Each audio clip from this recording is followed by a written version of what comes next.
तो देखते हैं जो व्यक्ति अपनी गलती का मतलब भान क्या जहाँ पर हम हैं वहां से जाने का, वहां से निकलने का जो प्रयास करता है ना ना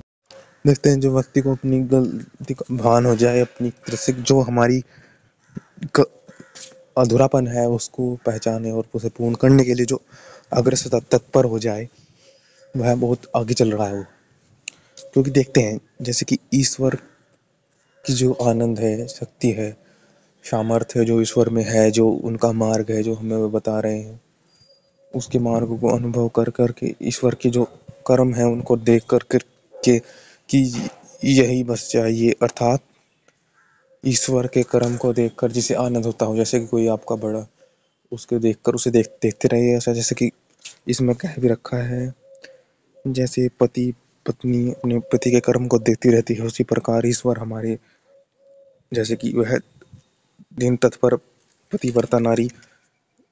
प्रीति युक्त होकर अनुकूल ही रहती है अपने पति के, ठीक उसी प्रकार हम वैसे प्रेम प्रीति युक्त होकर के ईश्वर को देखें, ईश्वर के कर्म को देख रहे होंगे। ने ईश्वर के ऐश्वर्य को ही अपना सब कुछ माना, जिसने ईश्वर का सानिध्य को अपना सब कुछ मान लिया, ईश्वर जैसे कर्म कर ऐसे रह रहे आनंद में, उस जैसे कि जो ईश्वर की भक्ति को सब कुछ अपना मान रहे, जो ईश्वर की सत्य सब कुछ मान करके उसको पूर्ण मान करके, जो सत्य वही तो है, जैसे सब हम अपना सब कुछ मान ले और उसमें जो चाहे वह करते रहे तत्पर होकर के, तो सत्य से श्रद्धा से भक्ति होती है, श्रद्धा से उसको अपना मान करके। यही यही मेरा सबसे अच्छी चीज है कि यहीं से ही मैं पूर्ण होऊंगा। सत्य श्रद्धा भक्ति करते हैं, रात दिन तत्पर होते हैं, प्रयुक्त होने वैसे ही ईश्वर की भक्ति परम सुख लाभ होते हैं, वे ही परमात्मा भक्ति में सदा सुखी ही रहते हैं और सदा ईश्वर उनको सुखी करते हैं। जैसे कि पुत्र लोग अपने पिता के घर में आनंद पूर्वक रहते हैं, वैसे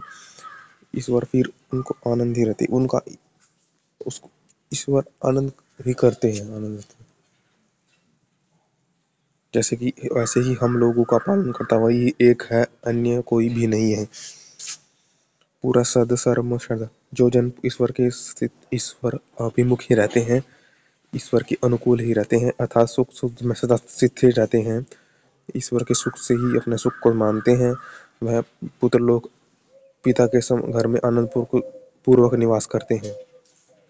जैसे कि हित मित्र और राजा, जैसे कि राजा अपनी प्रजा का यथावत पालन करता है, वैसे ही हम लोगों का पालन करता प्रिय मित्रवान राजा, तो वह ईश्वर फिर हमें आनंदित प्रदान करते, तो फिर ईश्वर हमें अपने मुक्ति धाम में रखते हैं। वही तो है कि ये मुक्ति क्या, फिर ईश्वर हमें विशेष स्नेह अपने सानिध्य में और अंतराल तक, लंबे अंतराल तक पूर्ण मोक्ष आनंद की अनुभूति कराते हैं। वह जो आनंद जो ईश्वर के द्वारा प्रदत्त है,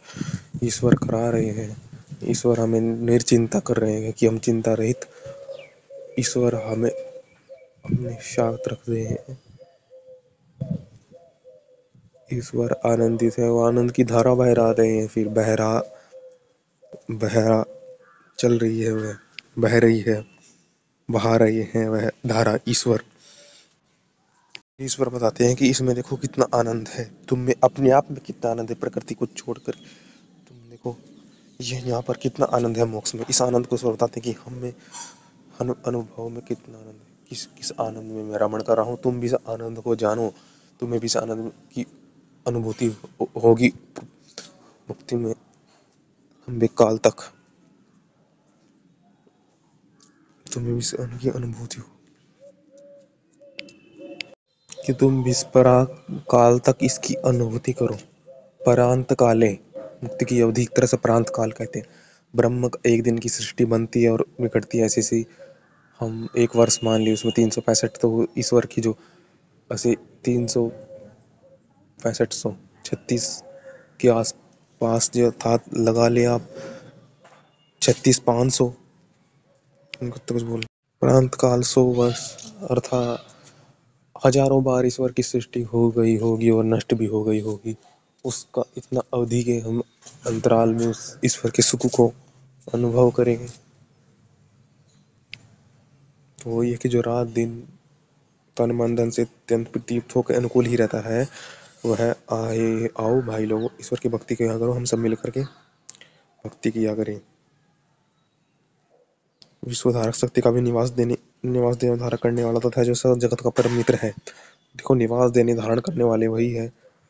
उनकी शक्ति का हम जगत के बाहर भीतर व्याप्त है, उनकी शक्ति को अनुभव करेंगे तो उनके पास जाएंगे। उपेक्षिति